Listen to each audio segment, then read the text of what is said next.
Welcome to No Nonsense Airbnb. If you're confused by Airbnb wish list, I will address all those common questions people have about Airbnb wish list. Now, the first thing is, how do you access a wish list on Airbnb? For that, once you're logged in, you will go to the top right, you will see your profile image.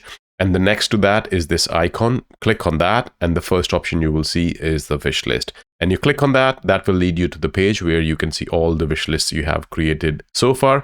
The first one is by default is the recently viewed properties. This includes all the properties whether you added them to a wish list or not. And following that, you will see all the wish lists you have created. And when you click on one of them, you will see the properties in that wish list. If you want to remove a property from the wish list, you can just click on this heart icon and it will remove it from that wish list. And if you want to share this wish list with somebody, you can click on the share button and it will give you a link. You can just copy that link or WhatsApp or message or email and things like that. Otherwise, you can just go to these three dots here and click on that. The first option here is share a wish list again, and it will give you the URL to share. The second is send a view only link. This option will give you a link which you can share publicly and people can access your wish list and all that.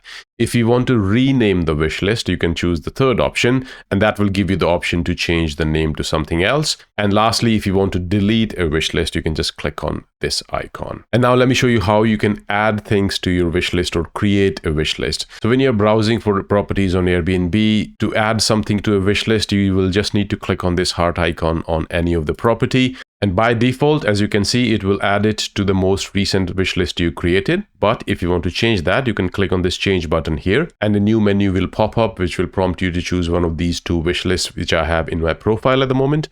But let's say if I wanted to create a new wish list, I will just click on this create a new wish list and this property will be added to that new wish list I create here. If you want to remove a property from a wish list, you can just simply click on this icon again, and this prompt on the bottom left will keep displaying all the actions it is doing to the wish list as you go along. And that brings me to the end of this video. I really hope you find this video useful. Have a wonderful day wherever you are. Until next time, bye-bye.